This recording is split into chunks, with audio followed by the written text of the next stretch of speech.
Okay guys, real quick, for the comparison, we've got the JPC-12 antenna. We're running the Ultraflex 7 from M&P. This is a Feedline that came with the antenna. And then we're comparing it to the Chameleon MPAS 2.0 with the ABJ Industries 50-foot RG58U. And this is the case that comes in. You can tell that the comparative size in the packages, the clear advantage is the JPC-12. It's just really light and compact. Even if you choose to go with a different Feedline, it's still going to have a size advantage and a weight advantage over the MPAS 2.0. All right, let's get started with the comparison. I have two QRP/QRO vertical antennas that you can use in the field. I'm going to do a side-by-side comparison, as you're supposed to assemble these with the feed lines that are provided by the company that I bought them from. Chameleon antenna MPAS 2.0 is going to be the one on the left. You see I have it assembled as per the instructions. And I also have the JPC-12 antenna. It comes in a JPC-7 box. It's got its radial stretched out or counterpoise, and so does the Chameleon. It's stretched out just that way. We're going to do a side-by-side comparison of the noise floor. We will switch coaxes and see if it is a coax difference or an antenna difference. Stick around. Alright, welcome back. I've got the radio all set up here. I got an Icom 705. I've got it in the Icom bag. I've got a Bio-NO 12 amp hour battery. It's inside. It permanently is attached to the, or always hooked up, I guess I should say, not necessarily permanently. Got kind of a throw together setup, something like you would do on a POTA or in a park or something like that, you know. Got you a picnic table or something. So how we're going to do this is I've got, of course, the coax coming out of the 705, and I have it running down here to a AB switch, a coax switch. I do have it labeled MPAS. The MPAS is going to have to run through this tuner, LDG Z100 plus antenna tuner. Of course, the black line goes out. You can see it goes to the MPAS. The white line goes to the JPL12C. Now there is a difference in the feed lines here. I'll point this out. This is a feed line that came with the JPL. It is a M&P Ultraflex 7. It's a little bit thicker, 0.287 inches. It's a higher quality feed line than the one that came with the MPAS. The MPAS came with this ABR, which is a good feed line. I'm not knocking it. It's really good. It's quite a bit thinner, about 3/16 of an inch.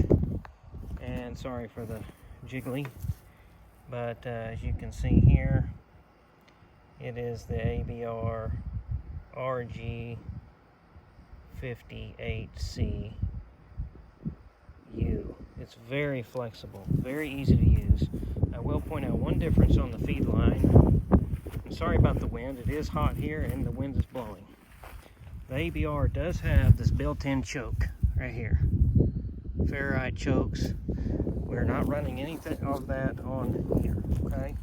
Now, towards the end of this test, when we do some AB switching, I'll switch the coax leads at the antenna, and we will see if there's a difference on untuned SWR and with the tuner and with the choke versus no choke. Now, one other thing I do want to point out, there's no tuner required on the JPL.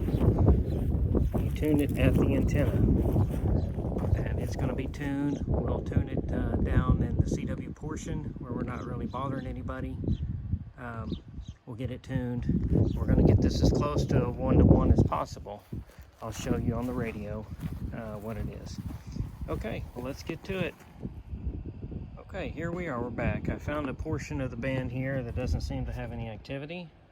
14067, turn it up. We're on the CW. You can see right over here, lots of FT8 signals. This is for comparison. We want to look at this ambient noise level. Okay, now we are on the MPAS and we have not tuned the antenna yet. So I'm going to do that now, and I can do that by pushing the hand mic. So I'm going to just key it real quick.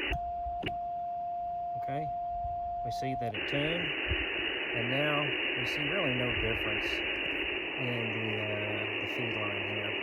Now the beauty about this setup is I should be able to switch this back and forth, okay, and take the tuner out of circuit for this MPAS, or for the JPL, excuse me.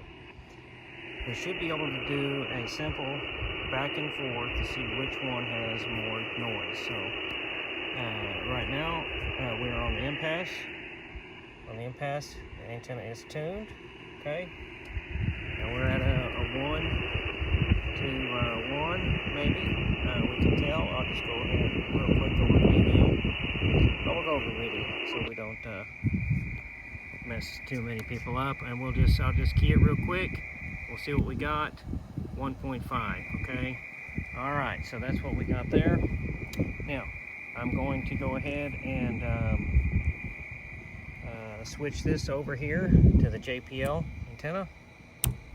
All right.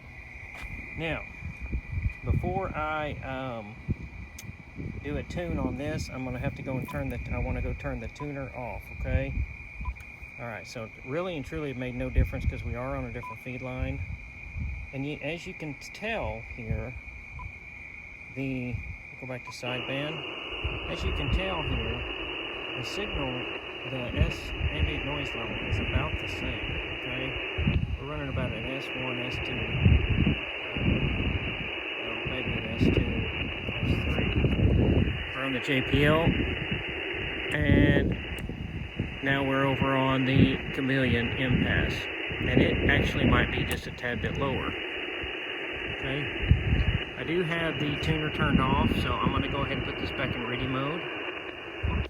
I'm going to go ahead and turn this down. It does tune at, I'm going to go ahead and turn it down here, about 50%. It is running 10 watts. I'm going to go ahead and key it. I don't think the tuner will tune up since I did turn it off, but we'll see. We'll see where the SWR is on this JPL. Okay, we're just a little bit high. I will walk out there and tune it, so I'll be right back. Okay, I'm back. I got it tuned about the best I'm going to be able to do. The ground here is extremely dry, very little conductivity. Of course, this is a compromised antenna. You can see the big holes in the yard, the cracks in the yard, how dry it is. I had to use a hammer to pound the stakes in just for this. So, you know, your results may vary a little bit on this, but this should give you a good indication. Let's look at we're over here on the JPL-12. Okay, just goes straight through, comes from the radio straight out to the JPL-12. Let's look here at the SWR on the radio. It should be somewhere right around 2. That's the best I can get it right now. Okay, it's 1.4. Actually, so that's really close to what the tuner gets with the MPAS 2.0. So we're at 14067, and we're running around 5 watts there, QRP. So we'll go back to sideband. You can tell here, and I'm sorry for the glare. Really, this is my first comparison video ever. You can go ahead and turn it down. We don't really need that. We just watch the noise level here, okay? So the tuner is out of line right now. It's just straight through to the JPL. We're running a pretty low noise floor, okay? We're going to go to 80 meters in a minute. I know it's not tuned for 80, but 80 will have a lot more noise, and we can see if there's a significant difference. Now we're back on the MPAS, okay? Now this is straight through, no tuner. You can see it's about the same on the thing. We'll go ahead. Oh, excuse me, I hit the wrong button. Tuner on. Okay, so we got full power out. All right, and I guess what I'll do is, well, it's hard to do it. We'll go ahead and put this back over in ready mode, just so you can see the SWR is about the same on both of them, okay?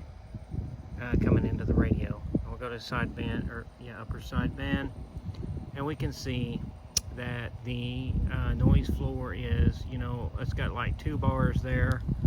I'm going to flip it over to JPL. Okay, and we can see that the noise floor does jump up just a little bit.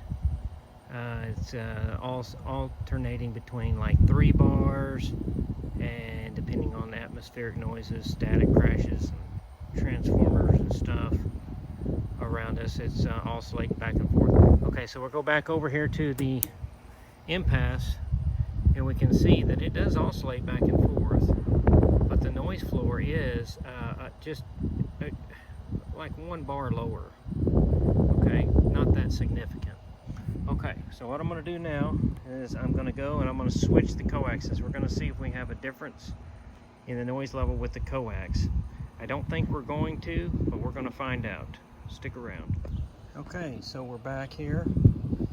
Just so you can see, we've switched the feed lines. We still have our main feed line going into our AB switch here. We have our MPAS running through here, and now the MPAS is on the white coax. Okay, the white coax is not tangled up or intertwined with anything. We'll walk down here. Where it does cross, I have it crossing at a right angle, so the interference should be minimal, if any at all. And then we have the black feed line that came with the Chameleon MPAS 2.0 over here on the JPC-12. So what we're going to do is we'll have to have the tuner go through a tuning cycle, mainly because of the impedance of the feed line is going to be slightly different. So we've got it over here on MPAS 2.0. You can see the tuner is on, okay, and the noise level, let's go ahead and do a tune cycle here. Function,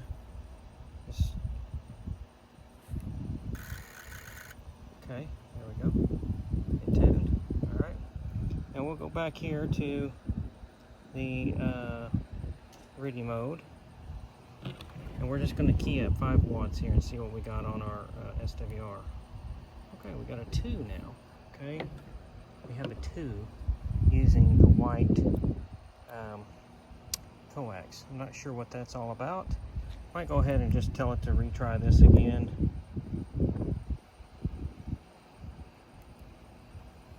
Okay. And it just picked up where its memory was.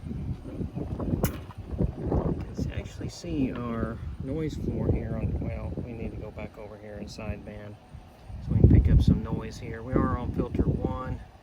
We can see that the noise floor is now at a 3. Okay, all right, well, three little bars there, maybe oscillating between 3 and 4. Now this is on the white coax, the Messi Poloni, going over to the MPAS. Remember that it had about a 2 bars with the ABR. So we're going to go ahead and switch this over to the JPL antenna. Okay, I'm going to come down on here and make sure that the tuner's off. Tuner's off, even though it shouldn't make any difference.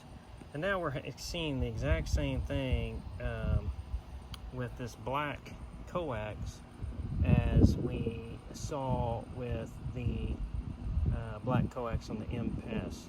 Okay, that the noise level is a little bit lower. I'm going to attribute that to those ferrite chokes on the line itself. I do believe that the coax, the Messi Poloni, is a little better. Let's just go ahead and check our SWR through this, and it might be surprising. Hopefully it's pretty good. Ready, here we go. Okay, so it's a little higher. I might have to go back out there and tune the antenna just a little bit, but we did notice both of them a little bit higher just by switching the coaxes. So anyways, there's your comparison. I think the conclusion is that the ABR RG58 Ultraflex it is a 50-foot run. It is a little quieter with the ferrite chokes on there. Comparable antennas. I think the MPAS is probably going to be a little more convenient, especially if you can use an auto tuner when you're switching bands. But both of them really are great antennas, and there's certainly an advantage to using the one that is tuned at the antenna, and the fact that you're not going to burn up any power in your feed line if your antenna is resonant. Okay, I did say we'll go over to 80. 80 is really noisy around here, so we'll go over to 80. We're going to go down here somewhere. Let me get my scope brought up where I can there's the wrong button. Okay, here we go. Alright, you can see that we're running through the JPL right now. There's very little noise on this, okay, and this is not an 80 meter antenna. I think maybe a more fair comparison would be a 40, because it does claim to be 40. So we can go down here to, we're going to stick away from that. Let me go down here. Yeah, we'll just come down here and be 24. Okay, yeah, we got a little noise here. I do know that the SWR is going to be high here. Let me go ahead and put it over on the MPAS and let the MPAS tune, because it should tune for 40. Okay,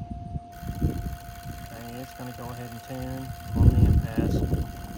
It's not going to be it's not a very effective antenna on 40 at all. I've used it on 40, but it is not very effective. And as you can see, the noise floor here is definitely higher. Okay, we're talking about an S3, S4, and let me come right back. I'll tune the JPL on 40 here, and we'll do a comparison of the noise floor. Stand by. Okay, we've made it back. I think I've done a pretty good job tuning the antenna. Here we are, RIDI 7024, and here is our meter, SWR meter. This is going to be RIDI with 5 watts, and this is going to be on the JPL antenna here. The black line is crisscrossed down there at the end. And here we go. This is a manually tuned antenna at the antenna itself. It's our 1.5, okay? All right, now we'll go back over to the MPAS 2.0. And what we're going to do is I'll have to go ahead and turn back on the tuner here and let it tune. It should just pull it right straight up out of memory, and it did, okay? All right, let's see where it's got us tuned at. And, oh, well, look at that. It's just way down there about 1 to 1, which is perfect. The MPAS is neither one of them are very good at all on 40, but you can. I have made WinLink contacts on the MPAS. I haven't tried it on the JPL, but as you can see here, we'll go back to sideband. That's where we're really mainly concerned about our noise mainly, and we've got a lot of noise here tonight. So we've got an S4 to an S3 to S6. I'm going to go over to the JPL. I don't really need to turn the tuner off because we're completely bypassing it. And this is coming in on the JPL-12, okay? And now we can see that our noise floor is going down to about 3, okay? It's actually a little quieter. And I do believe that is only because of the feed line with the ferrite chokes on the end. So, well, there you have it. It's probably a non-conclusive test here, but I really think that the antennas are comparable in their ability to gather noise, and that your feed line is going to be a major contributor in reducing your noise. So again, this is the setup. Got an AB switch, an LDG tuner. I do have the I also have the Icom, what is it? This antenna, the M8, the matte tuner. I've had a problem with this. The connection jack here on the back actually came desoldered from the board. I did fix that myself with the instructions from Vibroplex. They sent me the instructions and I was able to complete that. But here you go, 2 great antennas. The advantage, I do believe, is going to go to the Chameleon, just because you can use the auto tuner. However, this one here is very, very light, and you can really get out on, especially on 20 meters. 30 meters is good. I've made contacts all the way down on 6 with it. So the Chameleon is a little more cumbersome to put together, and it is a little bit heavier, but it is a more robust antenna overall. The Chameleon came with the ABR 50-foot coax with chokes on the end, and this JP, I keep saying JPL, I'm sorry, it's JPC-12 antenna. Came with Mezzi and Poloni Hyperflex 7, Ultraflex 7. Both are good coaxes, but I do believe the ABR in this instance is going to be better, especially for your in the field work, your QRP rigs, and just overall it's a little easier to work with. Okay, well, thanks for watching, and this is W5DPH with the antenna comparison. I would like to just put here as a side note, I do have that labeled incorrectly. It's JPC, not JPL. I apologize for that up front. 7 3s.